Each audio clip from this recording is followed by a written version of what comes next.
Ni saa sita irengaho iminota mike ku musigiti wahazwi nko kuri Onatracom mu karere ka Nyarugenge. Muzehe Hakizimfura Selemani, umuyoboke w'idini ya Isilamu kuva mu mwaka w'1962, aritegura isengesho abayisilamu bakora ayo masaha. Abanje kudutekereza agahinda yagize nyuma yo kumva ko hari icyemezo cyafashwe cyo kubuza imwe mu musigiti n'uwo asengeraho urimo gukoresha indangururamajwi zigera kure bahamagarira abayisilamu kwitabira isengesho rya mu gitondo. Yumvise batangiye guhamagara abayisilamu mu majwi atagera kure, adusaba guhagarika ikiganiro mu rwego rwo kubaha uwo mugenzo. Igisobanuro cy'uko gutora adhan ari umugenzo wubashywe n'abayoboke b'idini ya Isilamu.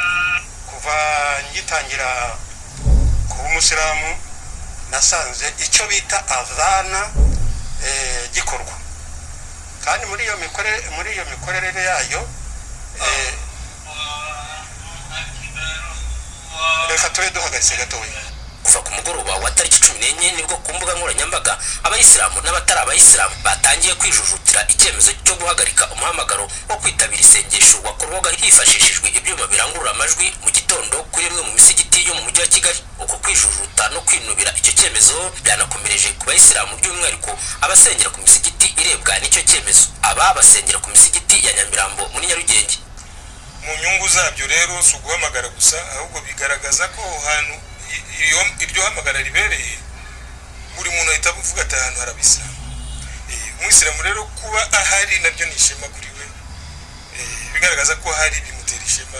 Ariko iyo adhani cecetse nyine ubwo tuba tuzimiye, tuba dufungishije umuntu, tuba ducecetse. Tugize Imana tugeze muri iyi leta, niyo leta y'ubumwe twari tubonye ko idukunda, ihuza abantu bose nk'abanyarwanda, ifata abanyarwanda kimwe n'abanyarwanda, ariko twahungabanye. Njye nasanze nagize ubwoba ko tugiye gusubira aho twari twaravuye. Iriya ni isuna, ni umugenzo w'intumwa y'Imana yategetse ko ugomba kubahirizwa. Ni ukuvuga ngo rero umuntu uramutse adanatoye zana bibangamira bimwe mu migenzo y'idini ya Isilamu. Ni ukuvuga ngo rero iramutse ihagaze ni ikintu gikomeye. Umuyisilamu wese ufite urukundo ku idini rye ni ibintu bimubabaze cyane. Nubwo ariko abayoboke ba Isilamu basengera ku misigiti irebwa no kugabanya amajwi igihe bari guhamagara ngo isengesho ryitabirwe, bagaragaza uburakari kubera icyo cyemezo. Aba bakuriye bo barabasaba gutuza. Nzanahayo Kasim ni perezida w'inama y'abashehe mu Rwanda. Abayisilamu ntabwo tugomba kumera nk'ibyatsi byumye, kuko nibyo barasiramo umuriro bikaka. Iyo habayeho akabazo abantu barabanza bakitonda bakagashishoza bakareba uko kameze.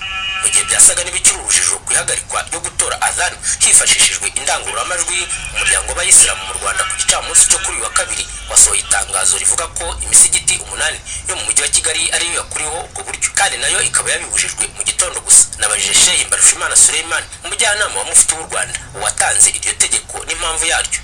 Polisi y'u Rwanda niyo yabisabye umujyi wa Kigali. Urumva rero icyo gihe abashaka umutekano hari bagahita kugura impamvu ako kanya. Ntabwo impamvu rero yigeze imenyekana. Turimo turashaka uburyo bwo kuganira n'abayobozi babishinzwe. Mu gusubiza umwe mu bari bagaragaje ko babangamiwe n'icyemezo cyo guhagarika gutora adhan mu buryo buranguriye kuri imwe mu misigiti yo mu mujyi wa Kigali, ku rubuga rwa Twitter, polisi y'u Rwanda yavuze ko iyo hari ibikorwa biteza urusaku rubangamira abaturage bihagarikwa nk'uko biteganywa n'itegeko nomero 68 akarongo kaberamye 2018 yo kuwa 30 z'ukwa 8 2018 mu ngingo yaryo ya 267, ngo ni muri urwo rwego imisigiti yo mu mujyi wa Kigali yabujijwe guteza urusaku. Kubyita urusaku nabyo byababaje abayisilamu. Reka ari umuntu w'umupagani, kubera ko iriya ni amagambo nasa umuntu akubwiye ngo Imana ni nkuru, Imana ni nkuru, aho ngaho ari muri urusaku.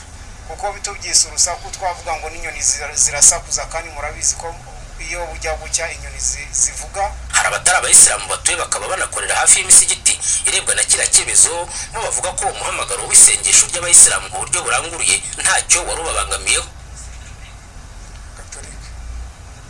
Nagera n'ahangaha nahakorera nta kintu bigeze mbangamiraho, dore ko iyo bugiye gucya n'ubundi inkuru nashaka kuzinduka, iyo batora zana tuvuga uti batoye zana barakeye njye ku kazi. Giti cyanjye rero ngiye ntacyo ntwaye,